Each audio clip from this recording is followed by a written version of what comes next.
Man, since I started this channel, I have not had so many people reach out to me asking my opinion on a product than I have for the one that we're gonna take a look at today. And I've slept on this review now for a couple weeks, and with good reason.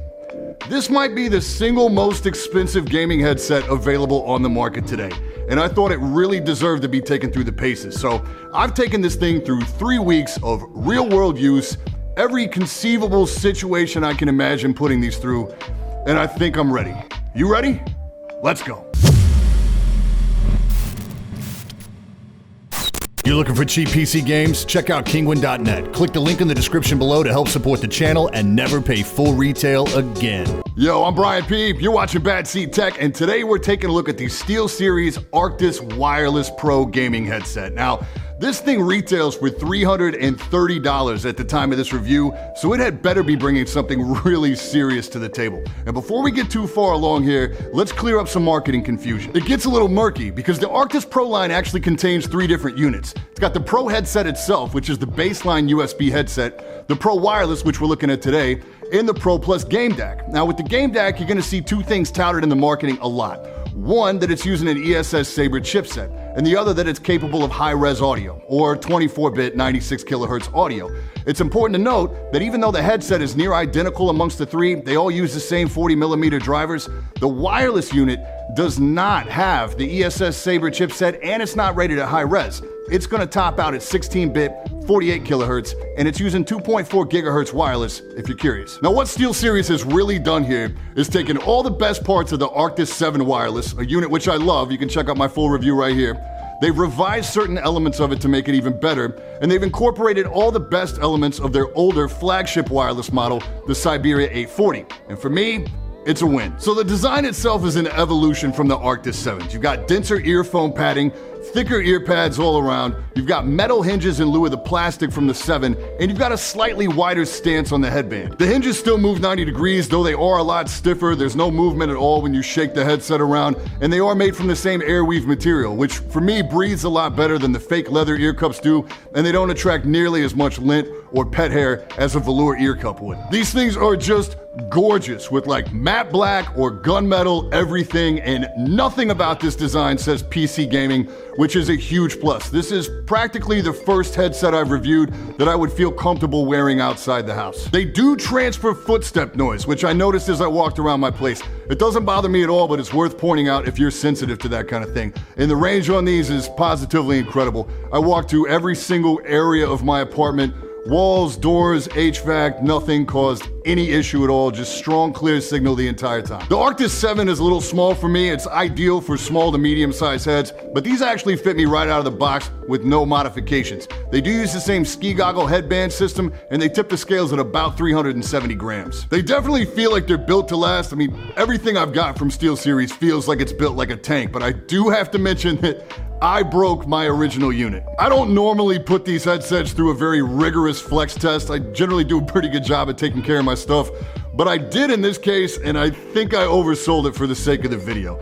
The unit I had originally developed a hairline crack in the plastic piece that connects the metal hinge to the metal headband. It didn't affect operation in any way, and I have to believe it was completely my fault, but I wouldn't be 100% honest if I didn't mention it. The footage you're seeing here is me doing a much more responsible flex test with the replacement unit, and it exhibited 0 issues. I have to thank SteelSeries for sending out a replacement unit so I could wrap up this video. Sorry guys. The Wireless Pro is still using the same retractable, adjustable Clearcast mic, which is great. They did include a windscreen this time around, but due to the fact that I'm constantly moving this thing in and out of the ear cup, I chose to forego that. I did have a buddy mention in stream that he was shocked that he was listening to a wireless mic, so there you go. All right, so here's the mic for the SteelSeries Arctis Pro Wireless. This is connected via wireless, and I am using the included windscreen for this test. Let's check out noise floor. Looks really clean, and let's get a little noise reduction here. These are Cherry MX Browns you're hearing in the background. And there you go. SteelSeries listened, and the size and tactility of the mic mute button has been greatly improved here. You can even adjust the brightness of the mic mute LED. The volume wheel is very pronounced, it's very easy to find without being accidentally adjusted by couch cushions, chair backs, or hoodies. Side tone is still here, and it comes with off and 9 additional levels of adjustability. At the highest volume level, I can leave the mic retracted all the way into the ear cup and monitor the room around me. And why would anyone do that? Because it mimics an open-backed headset's ability to let you hear if someone's trying to get your attention, like your wife or your girlfriend yelling at you from the couch or the living room. And you can turn it on or off on the fly with the mic mute button. It's pretty slick. Now, diving into features and real-world usage is where, for me, this thing just pulls ahead from the competition in a big way. And it comes down to two major factors. One is the base station transmitter in lieu of a regular wireless USB dongle, and the other is the addition of Bluetooth. Listen to me. Every single wireless gaming headset manufacturer should be putting Bluetooth in their headsets. I don't know why they're not. And I can already hear it. Oh, it's just Bluetooth. How big of a deal could it possibly be? Let me lay out a little scenario for you. So I'm playing single player. I get a text from my buddy. He wants to play some multiplayer. I pull out my mic. I unmute it. Bang, I'm good to go. When I'm done playing games, I mate the headset to my phone, Bluetooth.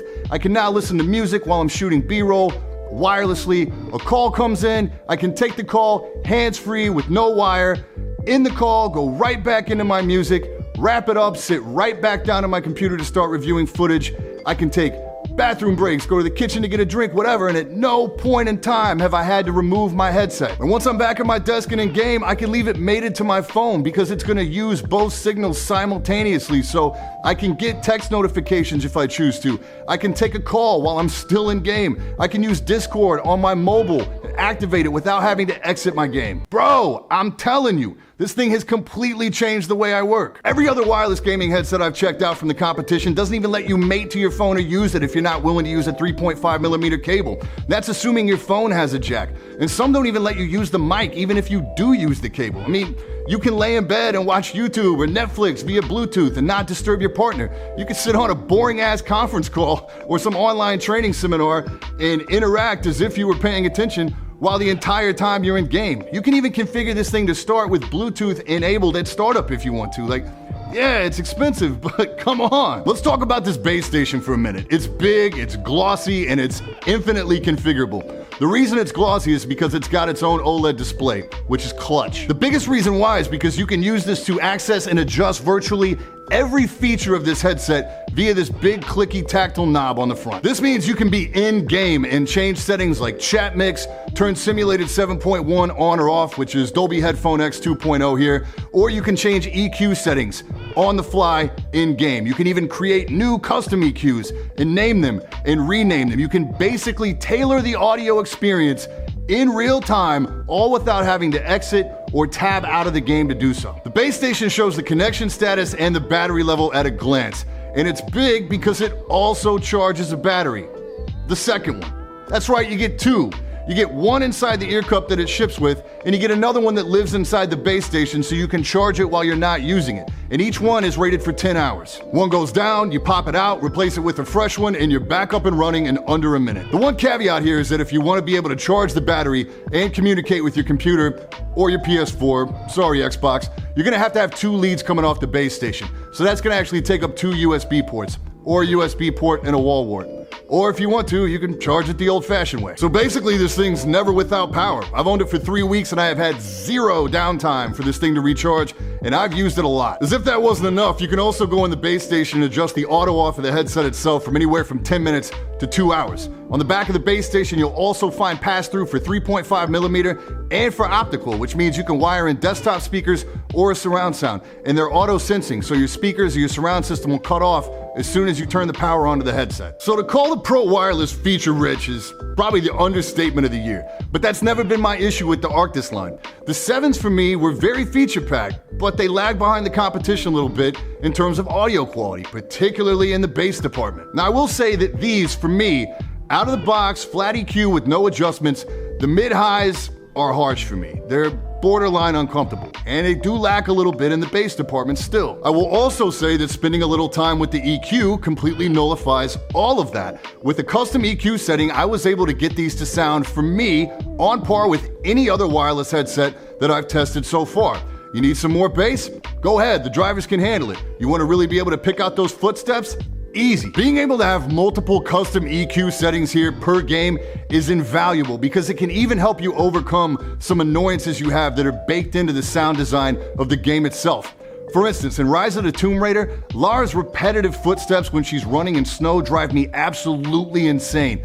I can just use the EQ to downplay that. When I hop into Far Cry 5, some of the engine sounds on some of the vehicles are a little too bass heavy in the mix. I can knock that down. The 40mm drivers they use here stand up to just about every audio situation I've thrown at them so far. It's important to remember that these are essentially the same cans that come packaged with the game DAC unit. So if you already have a DAC or a headphone amp and you want to prioritize audio fidelity or audio quality over wireless convenience, knock yourself out. Simply use the 3.5mm cable and plug into your DAC or your headphone amp. If you got something cool like the Mayflower Arc, you can just slap a splitter cable on the end of this thing and retain mic function while you're sitting at your desk. You may have heard some other reviewers say that the overall volume level is a concern here, and they were for me with the Arctis 7s, and they were for me with these as well to a certain extent. But if you go into the base station, you'll find a setting called volume limiter, which you can turn on or off. It comes on by default. Once you deactivate it, you can crank these things up. I never run them at more than 65% after doing so. I will say that with the volume limiter enabled, it seems to make better use of the preset EQ settings that are included here. The sound seems more, I don't know, like cohesive, but if you're willing to disable that and spend some time with the custom EQ, you can really squeeze some great fidelity out of these. Damn, did I miss anything? They do have an audio sharing port that uses a standard 3.5mm jack for audio sharing. This isn't something I use a lot, but my buddy Cell Processing tells me this comes in handy big time at LAN parties.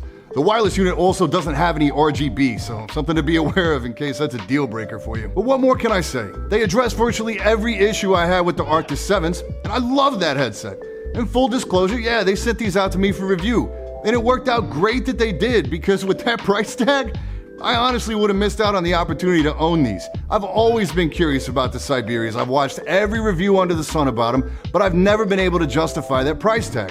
I get it now. If you're not a fan of the fit or the design or the comfort of the Arctis 7s, these aren't going to change your mind. They still use the same ski goggle headband system. It's still a little snug. I still wear these at the absolute largest setting, so you have to be really careful if you've got a tall head or really thick, dense hair, or you like to wear a hat when you wear your headset. The new widened stance of the headband actually makes it possible to wear these around the neck, although I find them pretty comfortable either way, either rotated or not. And they still use the same proprietary cable system, so if something happens to one, you're still gonna need to order a replacement directly from SteelSeries. But the biggest negative here is the $330 price tag. It's a big ask. It's not that there's not value here, there is, but $330 is a scary number, and I feel like these would be a lot more successful in the market at a $249 or even a $279 price point. For me, this is one of the few times in PC gaming, regardless of market segment, that I've found a product that I feel is truly no compromise. I don't mind paying for something if it ticks all the boxes, and for me, this does. They've become my go-to headset for just about everything, really. It's not even fair to call them a wireless headset. It's a wireless system, and it might be the last one you ever need. As always, there's an affiliate link in the description below if you'd like to grab a pair for yourself. It really helps me out. And that's it for this time. I'm Brian P. Thanks so much for watching. Don't forget to hit that like button, hit that sub button, and until next time, ooh, you know, I never do stuff like this. I absolutely hate doing it, but it'd be a real big help if you guys could just hit that notification button. I'm still getting messages on a daily basis that people are shocked that I'm back doing YouTube videos, and it's been a few months now, so throw your boy a bone on that one. Thanks.